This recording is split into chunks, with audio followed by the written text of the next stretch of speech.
Salve, salve meus amigos do Execução Fiscal em Curso, em horário de Brasília, 19 horas, já 49 minutos, passando um pouquinho do nosso horário tradicional das 19h47. Hoje nós tínhamos uma live, nem anunciei, porque tivemos um probleminha com a agenda da professora que iria nos visitar para falarmos de direito societário, mas eu vou aproveitar o horário que eu tinha reservado para conversar com vocês para nós falarmos de uma outra abordagem, um outro assunto quentíssimo, novidade fresquinha vindo do STJ. Por quê? A execução fiscal nunca sai da pauta do STJ, às vezes até não sai do Supremo, mas o STJ sempre revisitando os assuntos da execução fiscal.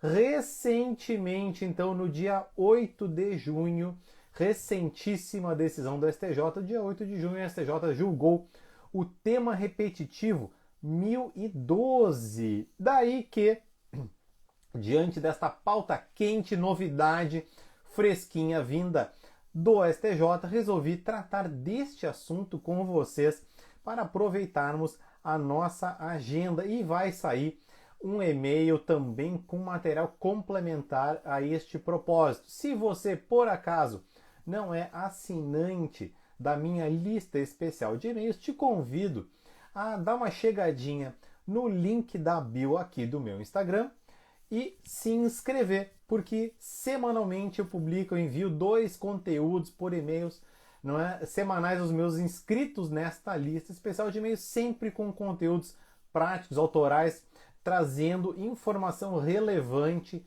sobre a execução fiscal, também sobre cobranças tributárias, outros assuntos, mas o foco principal é a execução fiscal. E esse e-mail, nós estamos chegando ao 50º e-mail, daqui de uns dias chegamos ao 50º e-mail, ou já chegamos, tem que até contar, mas chegando ao 50º e-mail, então são 2 e-mails semanais com conteúdos relevantes, sempre atualizados e práticos, uma forma gratuita de você aprender execução fiscal em alto nível, chegando na frente, portanto, de quem não segue. Então vamos correr na frente, te convido a se inscrever na minha lista pelo link da bio. Então amanhã vai ser enviado um e-mail também com material complementar a este propósito, mas você que está aí online, está acompanhando o conteúdo, manda aí já um aviãozinho aí para quem você acha que pode se aproveitar desta mensagem aqui que nós sempre tentamos difundir através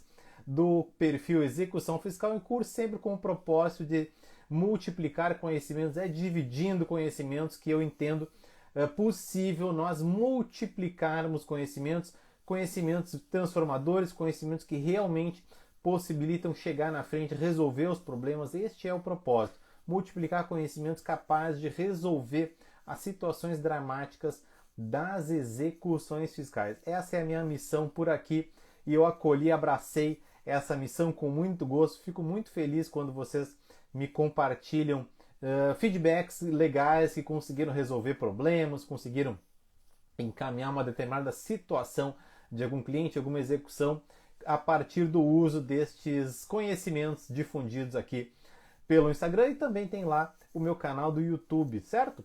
Bom, e aí então, o que decidiu o STJ? E para isso nós vamos fazer uma pequena digressãozinha, uma história para nós chegarmos neste ponto. E este ponto nós vamos dar um nome da fábula do aparecimento do executado.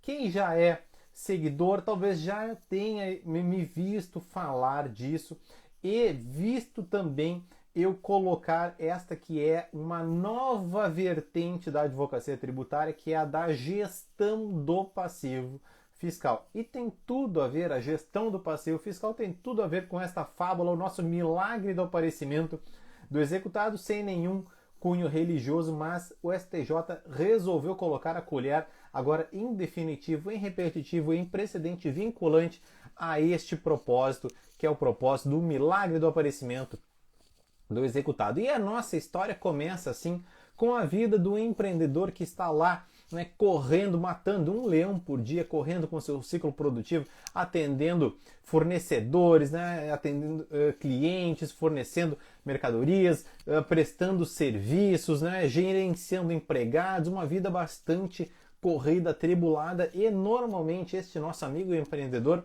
delega, ele terceiriza, ele contrata determinadas atividades fundamentais à sua própria subsistência, ele contrata ou para um departamento fiscal ou para um profissional, né, terceirizado, ele contrata a gestão, por exemplo, prestando informações importantíssimas sobre a vida interna da sociedade, prestando essas informações ao fisco. Em muitas dessas informações, assim como nós, pessoas naturais, também fazemos, né? Nós prestamos a nossa declaração de ajuste anual. Boa noite, William, sempre presente, meu aluno lá do Técnicas Altamente Resolutivas.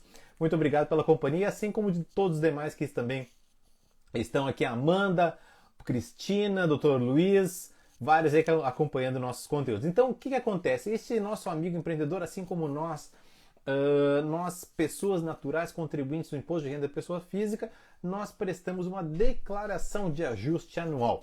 E muitos desses empreendedores também prestam declarações análogas, e essas declarações servem à constituição de um determinado crédito tributário. Às vezes o empreendedor nem está muito por dentro, ele recebe lá o DARF para pagar, ou delega para um funcionário pagar, né? Ou o contador promove o pagamento, o recolhimento deste tributo que foi constituído na entrega da declaração. E ele vai tocando o seu business, ele vai no seu core business, ele vai dentro do, enfim, a estratégia da sua própria atividade empresária. Ele não se envolve, muitas vezes ele não entende essa situação de obrigações fiscais que são realmente bastante tormentosas, bastante complexas. No Brasil, afinal de contas, ele é muito difícil de nós mantermos a conformidade tributária, não apenas por parte da carga fiscal, que às vezes é bastante onerosa, mas também pela complexidade da tributação.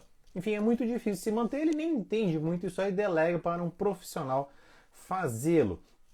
E ele, como eu disse, ele segue a sua vida, né? Ele segue lá, estou imaginando, ele segue o seu ciclo produtivo atendendo o telefone, seu site, enfim, o que lhe importa mesmo dentro do seu core business. E aí, passou um tempo e às vezes algum boleto lá, né, algum DARF não foi recolhido a tempo, a modo, e pode ter faltado dinheiro, ele fez um sorteio dos boletos que poderiam ser pagos, ele priorizou fornecedores, empregados, FGTS, débitos, digamos assim, mais quentes, vivos e sensíveis à própria subsistência do seu negócio. Afinal de contas, se ele parar de pagar o fornecedor, ele não vai ter mais os insumos necessários à sua atividade. Se ele não pagar energia elétrica, ele não pagar telefone, não pagar essas despesas essenciais, e aí muitas vezes ele pedala, ele posterga o pagamento dos seus débitos tributários.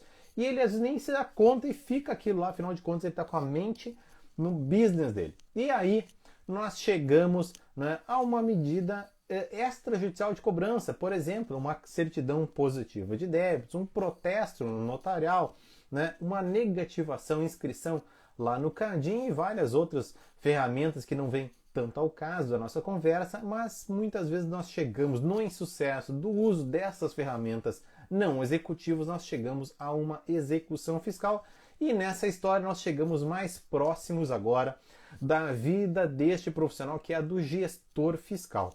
Se o gestor não acompanha o desenvolvimento da vida deste crédito tributário originado da prestação das declarações e que não foi pago o boleto, não foi pago o DARF, não foi recolhida aquela guia, este crédito ele caminha para uma fase da sua vida que é da fase da execução, a cobrança forçosa.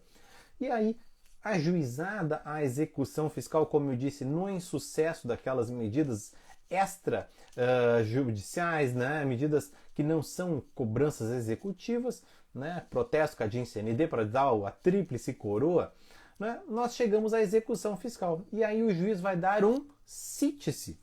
E aí, no cumprimento desta ordem, na execução fiscal, é expedida uma carta de citação, porque esta é a modalidade citatória por excelência na execução fiscal eleita pela lei.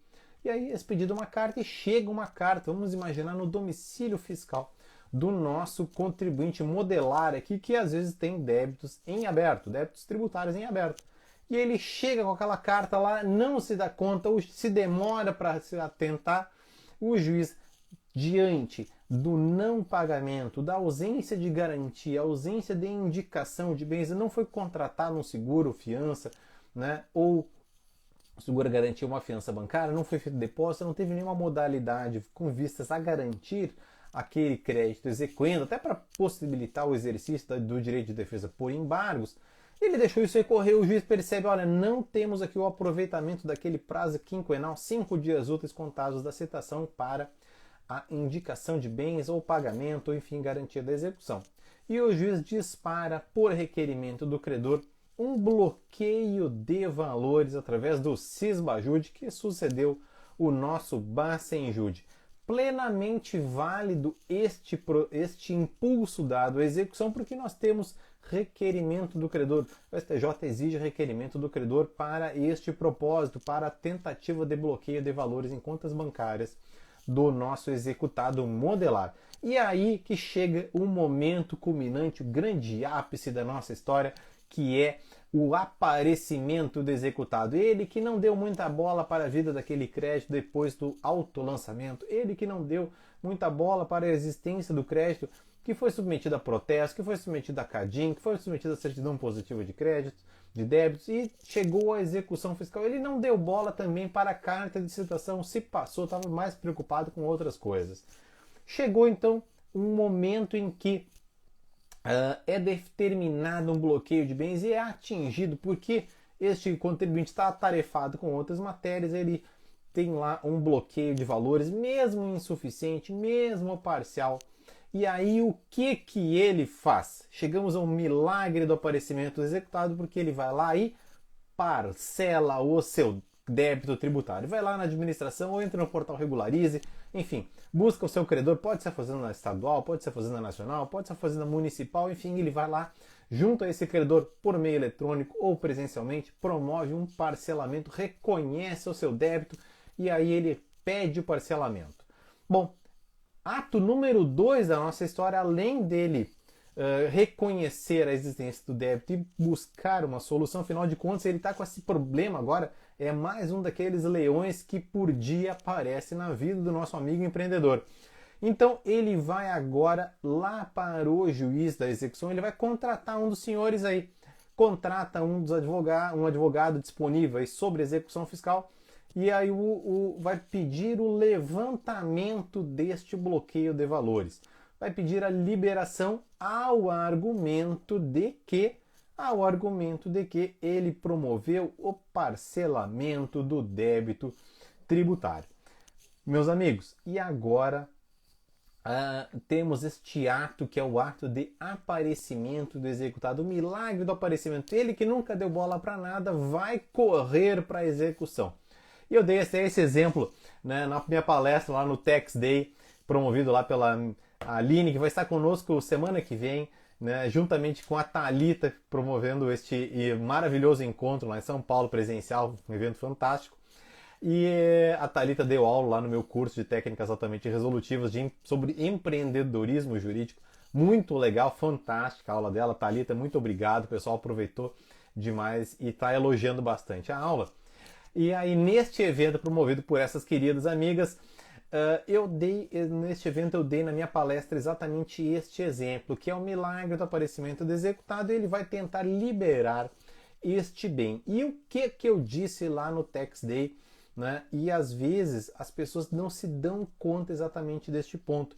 Gente, já é muito tarde. Já é muito tarde para tentar liberar este valor. Por quê? Porque o STJ já tem entendimento consolidado, bastante tradicional das últimas décadas, sinalizando no sentido de que, ainda que o parcelamento seja efetivamente uma causa de suspensão da exigibilidade do crédito, ainda que o parcelamento seja uma causa de suspensão da exigibilidade do crédito prevista como tal lá pelo CTN, esta causa de suspensão determina apenas que não vai ser cobrado o crédito, que não vai ser executado o crédito, que não vai ser promovido um ato de efetiva exigência do crédito. No entanto, esta causa de suspensão não determina e, pelo contrário, não possibilita, no entendimento do STJ, não possibilita a liberação das garantias já estabelecidas na execução fiscal. Lá pelos idos de 2013, 2004, quando veio o PAS, que foi um segundo grande programa de parcelamento, né, das execuções dos créditos tributários federais, depois do refis de 99 e 2000, lá por 2013, 2004, nós estávamos preparando o nosso leilão e nas vésperas da realização da asta, nós tivemos a edição deste PAS, um programa de regularização fiscal. Era um parcelamento extraordinário. E aí os contribuintes aderiam a este parcelamento e requeriam a suspensão da execução. Me lembro como se fosse hoje, a gente virou noite suspendendo leilões nos processos à vista do pedido de parcelamento. Então, desde 20 anos atrás, nós temos o parcelamento como uma causa de suspensão, por exemplo, de um leilão. Eu não vou efetivar, eu não vou ultimar um ato expropriatório, a exemplo do leilão, à vista de um parcelamento que suspende a exigibilidade. E, Tiago, o que aconteceu com aqueles processos do país? Bom, estes processos ficaram aguardando ou o pagamento dentro do parcelamento ou a rescisão do parcelamento. Ou seja, são dois caminhos. Ou se paga, conclui o pagamento das parcelas e com isso é quitado o crédito. E à vista da quitação, extinção por pagamento, nós teremos a extinção forçosa da execução ou nós teremos uma rescisão bifurcando o caminho. Agora nós vamos caminhar no sentido do leilão, né? Na inexistência de uma causa de suspensão da exigibilidade do crédito. Então, a garantia fica aí a raiz do pensamento, que é a garantia ela deve ser preservada para, se for pago, o parcelamento vai ser liberada a garantia porque extinta a execução. De outro lado, em não sendo liquidado o parcelamento descumprido por 3 consecutivas, por 6 alternadas, por 6 consecutivas ou por 9 alternadas, enfim, é um mix de possibilidades que cada parcelamento regula, cada lei, cada normativa regula as situações de rescisão do parcelamento, ou seja, em havendo causa legal de rescisão, o parcelamento é rescindido e retoma-se a exigibilidade do crédito, daí que nós caminharemos no sentido da expropriação. Tudo então confirma a necessidade de nós preservarmos a garantia. Em rápidas palavras, nós temos o quê? O parcelamento não determina a liberação das garantias já estabelecidas na execução fiscal. Eu despacho isso aí todos os dias nas minhas execuções fiscais, porque reiteradas vezes se tenta liberar penhoras, se tenta liberar bloqueios, se tenta devolução de valores ao argumento de que o crédito está parcelado, mas vocês já estão alertas de que não é possível. E lá no Tax Day eu disse exatamente isso.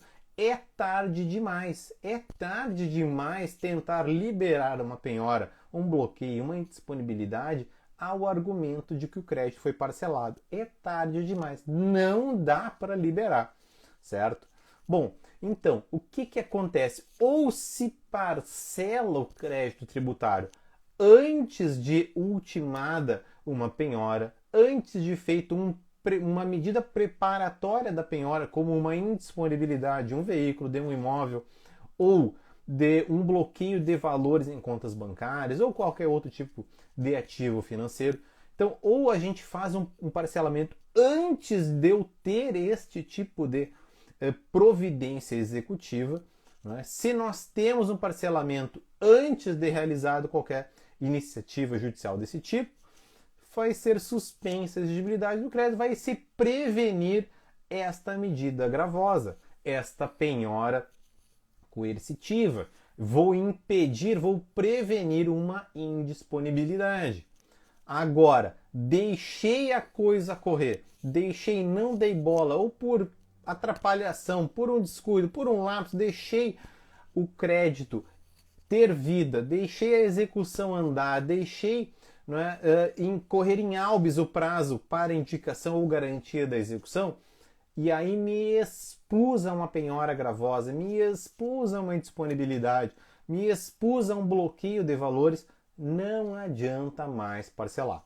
Não adianta, porque o parcelamento isoladamente considerado não é causa para a liberação da garantia. Porque, como eu disse naquela frase simplificada, o parcelamento não possibilita a liberação da penhora ou do bloqueio já estabelecido como garantia na execução fiscal. E isso agora fica como um alerta, reforçando aquela que eu disse que é uma nova vertente da advocacia tributária, que é a da gestão do passivo fiscal.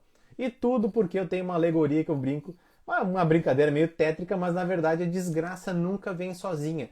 Em inúmeras situações, os contribuintes não têm apenas um débito, até pode ter, evidente, né?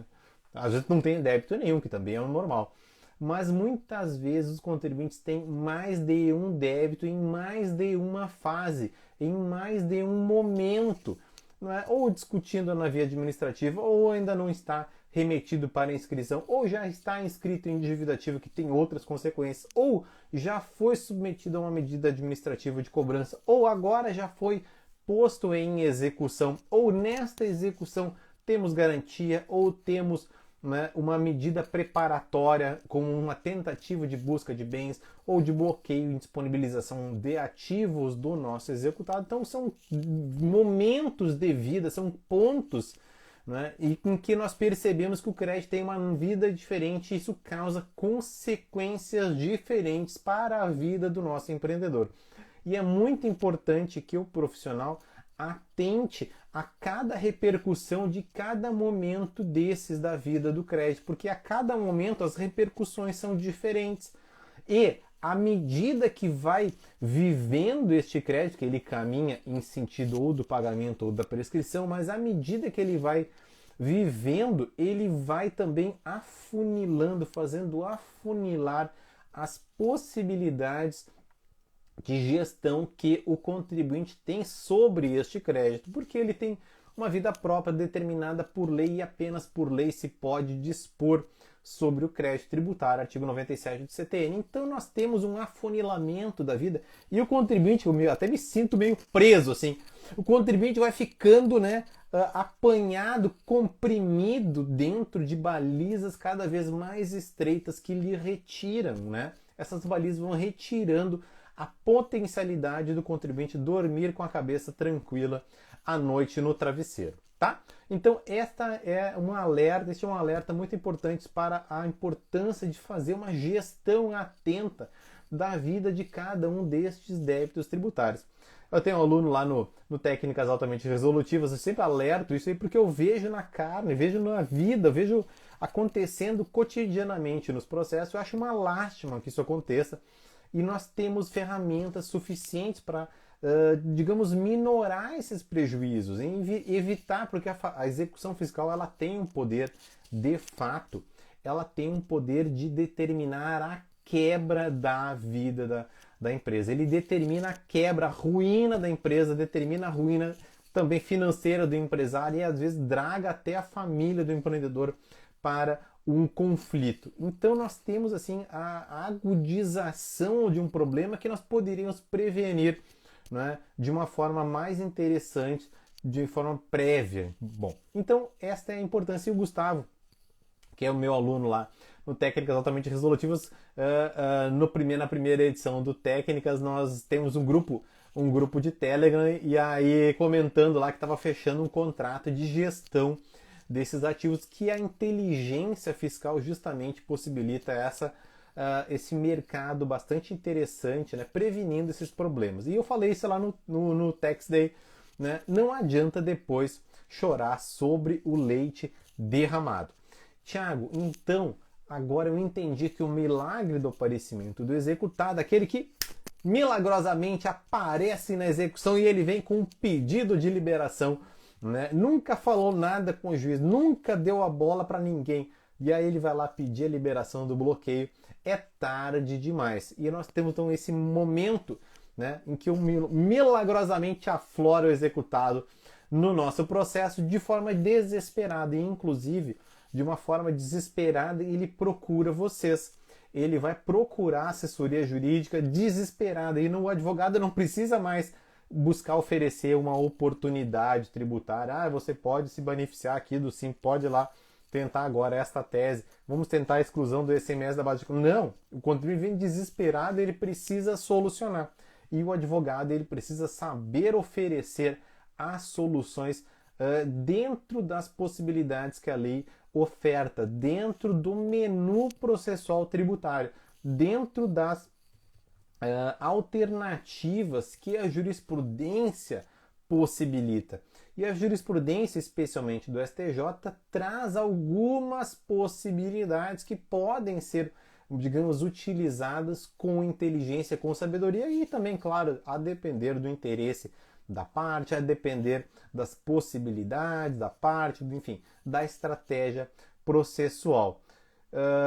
Boa noite, JF Leitas, boa noite, Ana, boa noite, Gabriel. O Gabriel também está por aí muitas vezes, né? E aí, então, vamos escolher com inteligência dentro do menu processual que, fundamentalmente, nós lemos lá no STJ quais são as possibilidades. Bom, e nós temos, obrigado, Rodrigo, obrigado pela aula, bacana. O que nós temos? Nós temos algumas possibilidades trazidas pela jurisprudência do STJ para substituir, né, tentar substituir este bloqueio de valores, que é o que mais acontece, porque este bloqueio é a primeira de valores, é a primeira providência a ser utilizada na execução por parte dos exequentes e por parte do julgador quando frustrado, né, decorrido em albis aquele prazo para indicação ou garantia da execução. E aí, o que disse o STJ? Nós podemos, eu tenho uma aula bastante completa sobre isso no YouTube, né? Quem tiver interesse também é bem interessante sobre esse assunto. Mas nós temos aqui uma ressalva que o STJ colocou no recurso, no tema repetitivo 1012, né? Neste tema quentíssimo aqui, o último grito da execução fiscal, a possibilidade de nós substituirmos esta penhora ou deste bloqueio, esta indisponibilidade de ativos financeiros pela contratação de uma fiança bancária ou um seguro garantia. Nós temos essa prerrogativa se nós formos ler lá no artigo 15, que é um dos mais importantes artigos da nossa lei de execuções. Estou abrindo o meu aqui. Nós vamos lá que diz o seguinte, no artigo 15, em qualquer fase do processo, será deferida pelo juiz. Artigo 15, inciso 1º, ao executado a substituição da penhora por depósito em dinheiro, fiança bancária ou seguro garantia. Nós temos então a potencialidade do executado promover esta substituição. Na minha leitura, ele pode indistintamente substituir uma penhora, né, por dinheiro, por fiança, por seguro garantia. Seguro, fiança e dinheiro estão equiparados neste inciso. Não há uma ordem de preferência entre dinheiro, fiança ou seguro. Eles estão equiparados porque a fiança vai ser honrada por um banco ou o seguro garantia vai ser honrado, vai ser paga a cobertura da apólice contratada pela seguradora, ambas instituições fiscalizadas ou pelo Banco Central ou pela SUSEP, em se tratando de seguradora. Bom, na minha ótica, estão todos equiparados. No entanto, o STJ fez uma ressalva, no sentido de que esta substituição deveria vir instruída, reforçada, né, este requerimento de liberação, de substituição desta penhora, deste bloqueio, desta indisponibilidade de ativos financeiros. A substituição desse tipo de medida pode vir solicitada pelo executado desde que ele traga alegação com relação a menor onerosidade para o devedor. Pessoal, como funciona isso? Ele vai precisar demonstrar, evidenciar ao julgador que a substituição pretendida desta indisponibilidade de um ativo financeiro, de valores depositados em contas bancárias ou já penhoradas né, esses valores da sua titularidade, isso vai ser substituído por uma contratação de um seguro garantia, né, ou uma fiança bancária, desde que esta substituição lhe seja menos onerosa. Isso diz o STJ. E aí nós temos mais uma ressalva.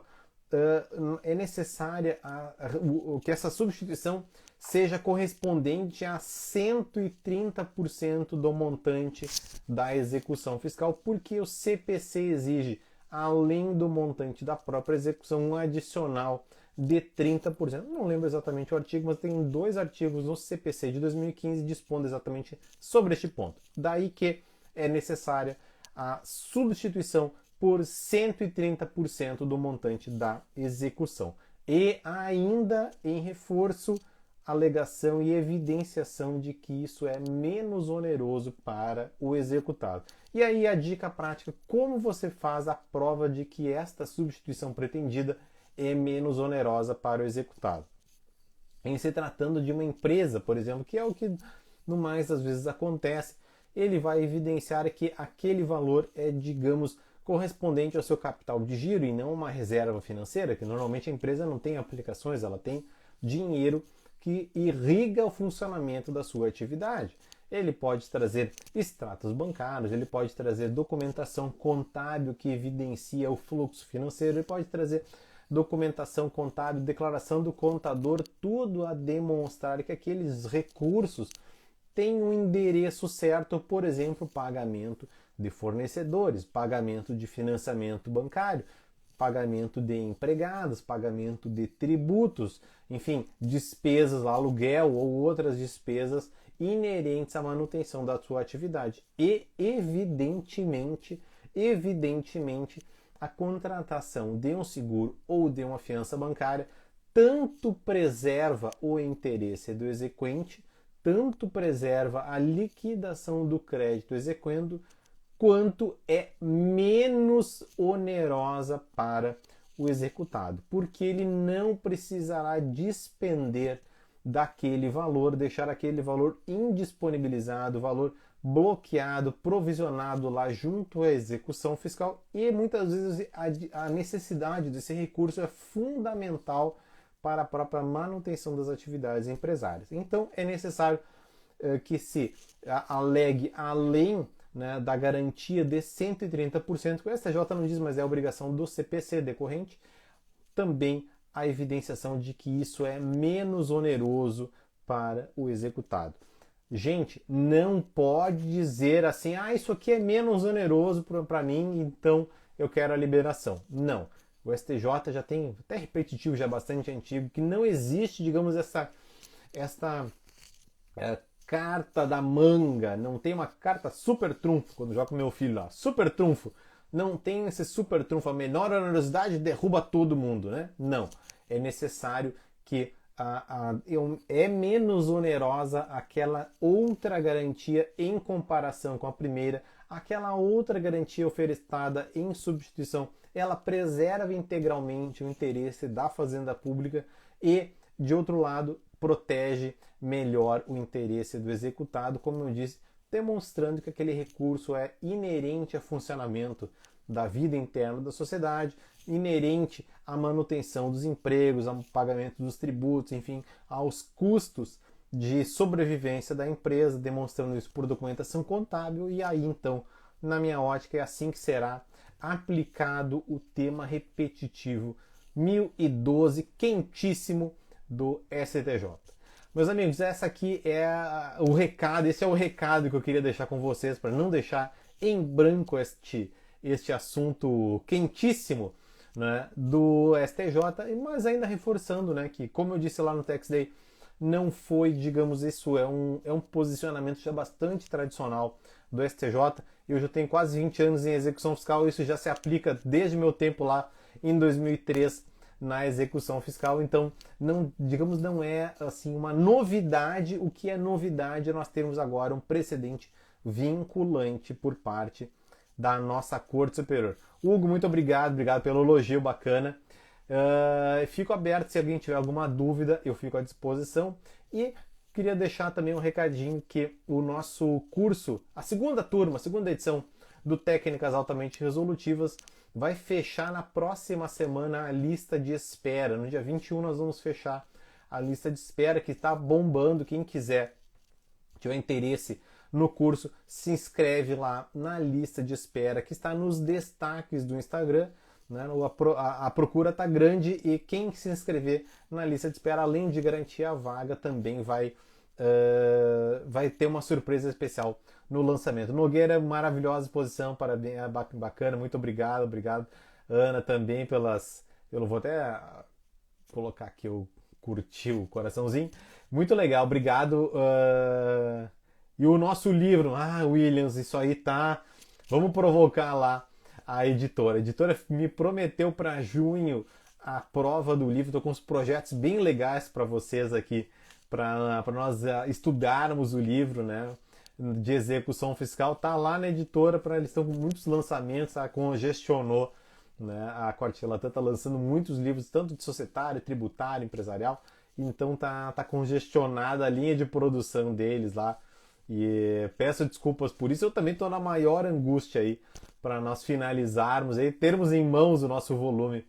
Ficará salva, Paula, tá? A live vai ficar salva aqui no Instagram e eu também subo ela lá pro meu canal também, porque lá fica mais fácil de nós recuperarmos, né? Tem instrumento de pesquisa.